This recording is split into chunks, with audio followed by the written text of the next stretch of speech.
తెలంగాణ మంత్రులకు ఛాంబర్లు రెడీ అయిపోయాయి. ఈ మేరకు మంత్రులకు ఛాంబర్లు కేటాయిస్తూ సాధారణ పరిపాలనా శాఖ ఉత్తర్వులు జారీ చేసింది. సచివాలయంలోని డి బ్లాక్లో ఉన్న 3 అంతస్తుల్లో కొత్త మంత్రులకు ఛాంబర్లు కేటాయించారు. పాత మంత్రులకు అవే ఛాంబర్లు కేటాయించగా కొత్త వారికి గత మంత్రుల ఛాంబర్లను కేటాయించారు. ఇవాళ కొత్త మంత్రులు పదవి బాధ్యతలు స్వీకరించనున్నారు.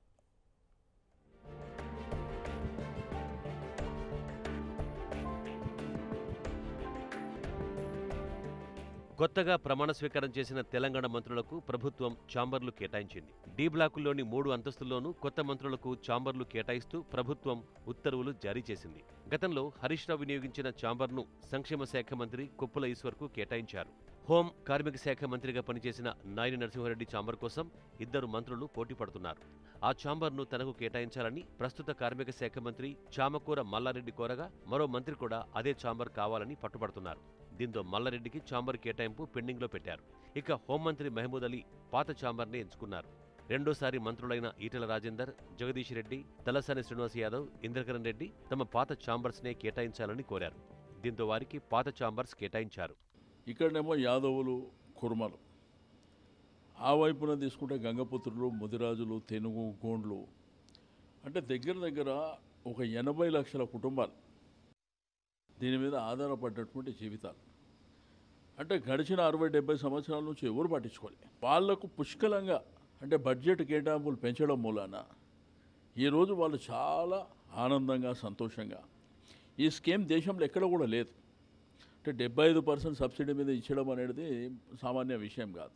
వేముల ప్రశాంత్ రెడ్డికి గతంలో రవాణా, ఆర్ఎండ్బి శాఖను చూసిన మహేందర్ రెడ్డి ఛాంబర్ను కేటాయించారు. వ్యవసాయ శాఖ మంత్రి నిరంజన్ రెడ్డికి పోచారం శ్రీనివాసరెడ్డి ఛాంబర్ను కేటాయించారు. పంచాయతీరాజ్ శాఖ మంత్రి ఎర్రబెల్లి దయాకర్రావుకు జూపాలి కృష్ణారావు ఛాంబర్ను, శ్రీనివాస్ గౌడ్కు పద్మారావు గౌడ్ ఛాంబర్ను కేటాయించారు. కొప్పుల ఈశ్వర్, శ్రీనివాస్ గౌడ్ తమ ఛాంబర్స్ కోసం డి బ్లాక్ను పరిశీలించారు.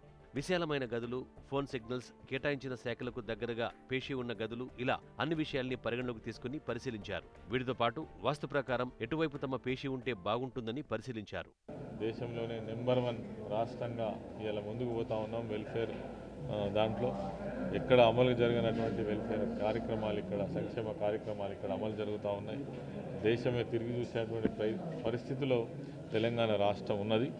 మరి ఆ విధంగానే వారి యొక్క ఆదేశాల మేరకు, వారి యొక్క సూచనల మేరకు ఈ శాఖాపరంగా ప్రజలకు ఏవేవైతే మనం చేయగలుగుతామో, ఏమైనా లోపాలుంటే వాటిని సరి చేసుకొని తప్పకుండా ముందుకు పోయేటువంటి ప్రయత్నం చేస్తామని ఈ సందర్భంగా తెలియజేస్తాం.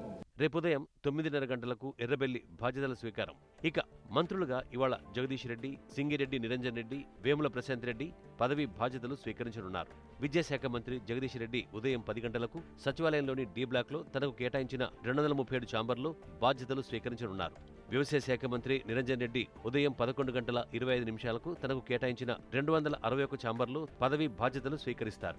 మధ్యాహ్నం 3 గంటలకు రోడ్లు, భవనాలు, గృహ నిర్మాణం, శాసనసభ వ్యవహారాల మంత్రిగా వేముల ప్రశాంత్ రెడ్డి డి బ్లాక్లోని 313 ఛాంబర్లో బాధ్యతలు చేపడతారు. పంచాయతీరాజ్ శాఖ మంత్రి ఎర్రబెల్లి దయాకర్రావు రేపు ఉదయం 9:30కు బాధ్యతలు స్వీకరిస్తారు.